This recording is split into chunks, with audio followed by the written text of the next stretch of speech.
11 to the ball on every snap. Another nice.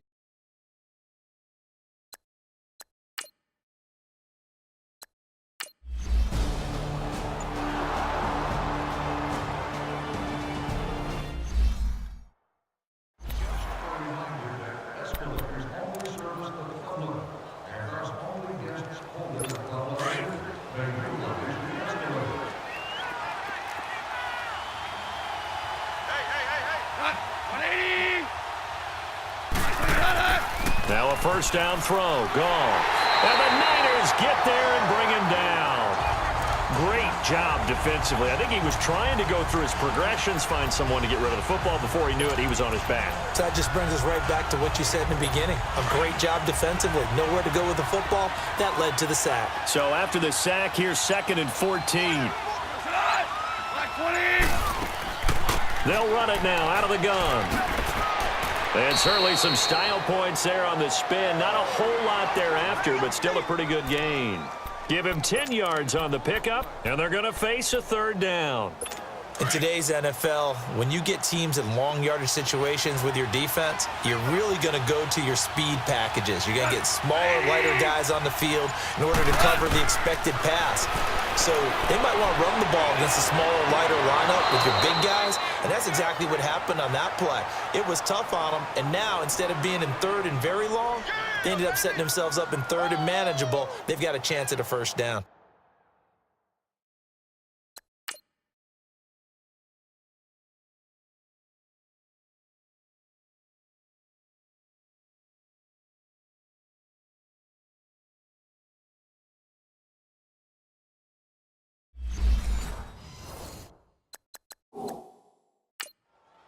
He's such a good route runner. Shows it there on 3rd down. Very proficient and a good pass. And you know what I've observed over the years in the NFL? The better a route runner you are, the more confidence your guy's going to have in you to go to you in important times because he can trust you being in the right spot, and they connected there and picked up a 1st down.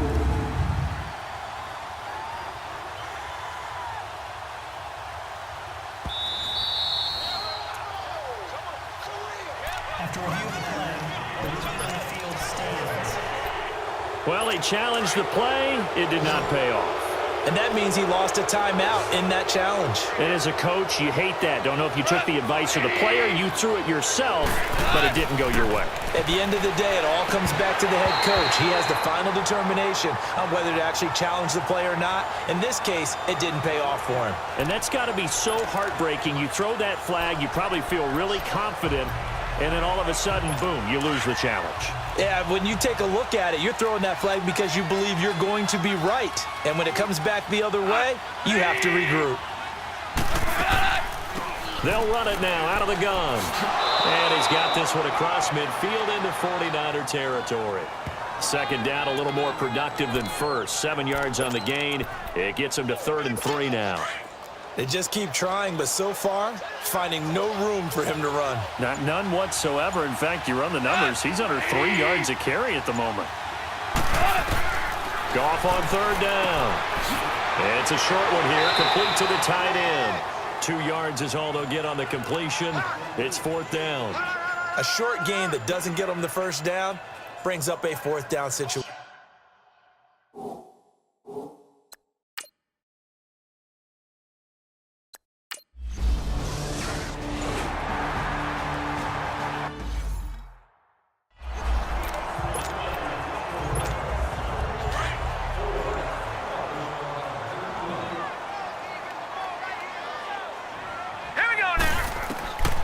They'll try and start this drive in the air.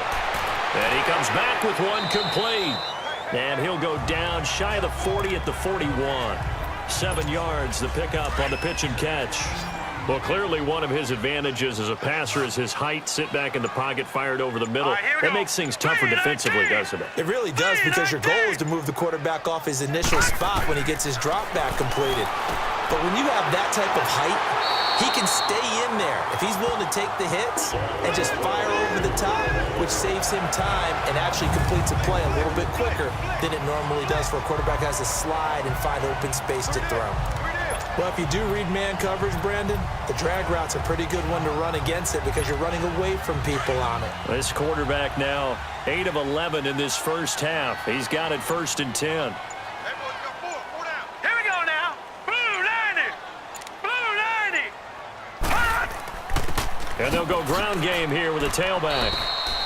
A gain of 3, 2nd down.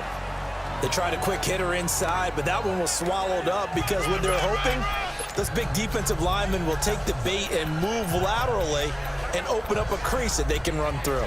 Didn't happen on that play.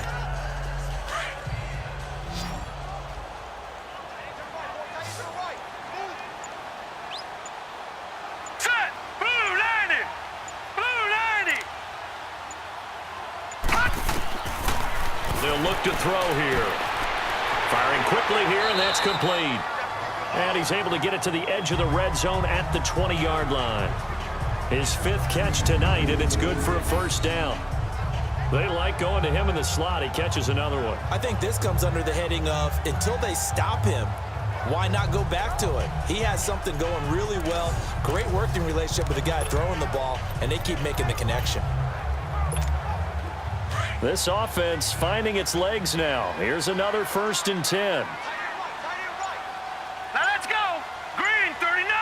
Green 39.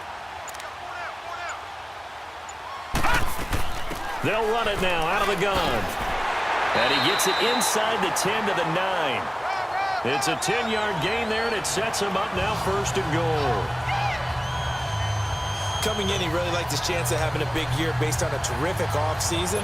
And runs like that on opening weekend show that he's right. They've been in the red zone 3 times in this game and have not scored a single point. Can they break through here on 2nd and goal? Green 39.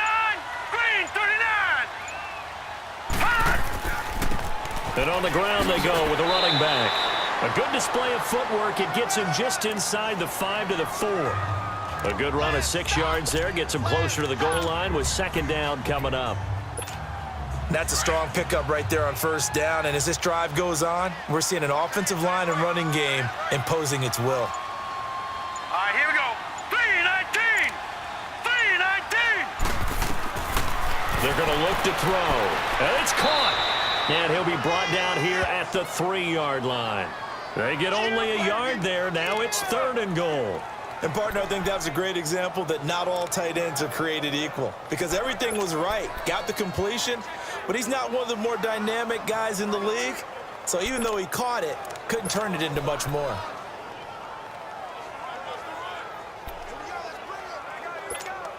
They missed a field goal on their last drive. Here they need something to even get into field goal range on 3rd down.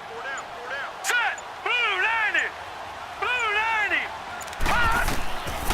Looking to throw. A bullet throw, but incomplete. I'm going to need some help with this one.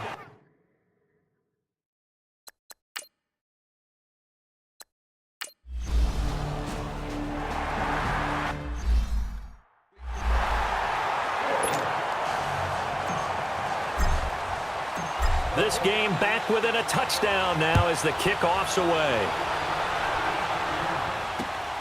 This will be taken in at the 1. And a pretty good return here. He'll be stopped just shy of the 25 at the 24-yard line.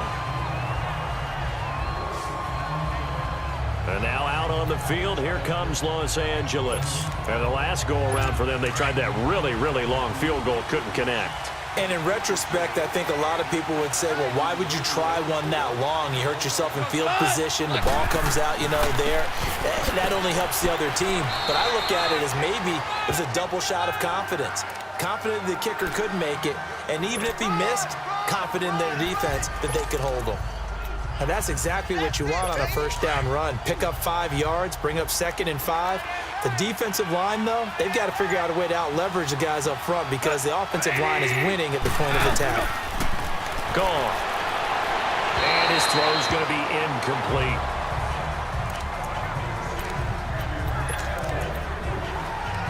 The Rams on 3rd down. They've hit 4 of 7. This will be 3rd and 5.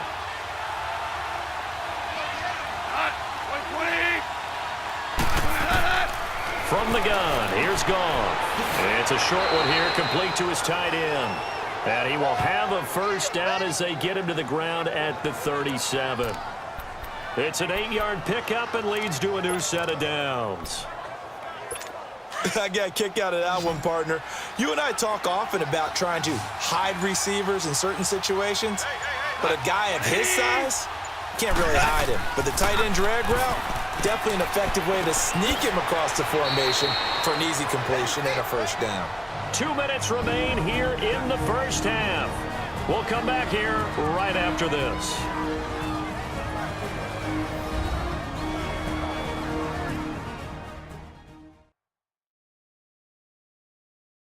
A reminder coming up at halftime, it's the season debut of the coach, Jonathan Coachman in Orlando, as we look ahead to all the action coming up this opening weekend. And of course, we'll also take a look back at this first half.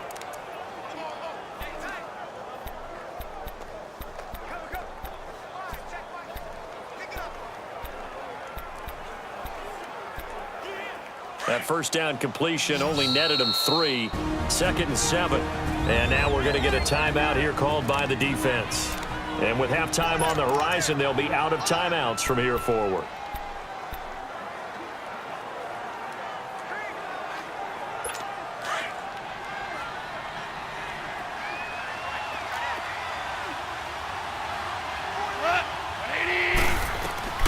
Goff throwing again. He'll try and set up the screen. It's complete. And he'll get up near the 45. They'll spot it at the 44. And give him 3 on the screen. He couldn't break free, and it's 3rd down. So many things have to come together just right for a screen pass to break for big yardage. The blocking, the timing of the pass to the runner, everything has to fit together just right. But on that play, the defense was able to disrupt things and hold it to a short gain. The Rams on 3rd down. They've had good success, 5 for 8 to this point. This is 3rd and 4.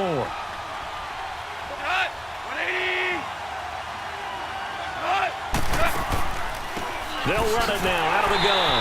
And they went the wrong way there. Losing yardage back at the 43-yard line. A loss of a yard, and it brings up 4th.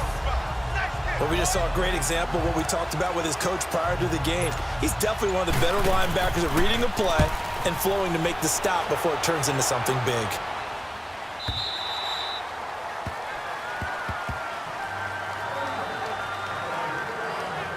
The 49ers offense making its way back out there. And what do you think goes on here in this situation? If you got the football, you're trailing, you're back in your own territory with just a little time. Do you try something? You're thinking about jump-starting your team, right? You just mentioned it. They're down. They're trying to get back into the game. But you got to figure if something goes wrong, you may have put yourself in a spot where you may not be able to come back in the second half. Managing risk, this is a big decision here. It's a pickup of 4, and it'll bring up 2nd down. I call that play a success. A nice inside run sets up a very manageable 2nd down, a very solid gain on that play. They'll come up 2nd and 6 now from the 24. They'll set up a throw. Over the middle, complete. That's Whitaker. And they'll take him down at the 31-yard line. Call it a gain of 7, and it gets him a new set of downs. Now on 1st down, he'll drop to throw it. Going to throw right side here, complete. And they get him down, but not before he takes it across the 40-yard line. Give him 12 yards on that one. It earns him a fresh set of downs. So we have reached halftime here in the Thursday night opener, as we'll send you eastward to Orlando. Standing by with that EA Sports halftime report now is Jonathan Coachman. Take it away, Coach. All right, Brandon, good to get another season underway. We'll get back to you guys for the second half of the season opener. But first, let's take a look at what's still to come here in the opening weekend of the NFL season. As far as the early games go in that 1 o'clock window, we'll be focused on that game in Nashville. A big one for the Titans, as they'll have to contend with the New England Patriots. More good stuff later in the afternoon, one being down in the desert, where it'll be the Cardinals at home in Glendale, taking on the Green Bay Packers. And finally, a good one scheduled for Sunday Night Football between the Washington Redskins and the Carolina Panthers. In the game you're watching, it was Jared Goff with a strong first half. His guys are out in front as we get you back out to Santa Clara where we rejoin Brandon Godden.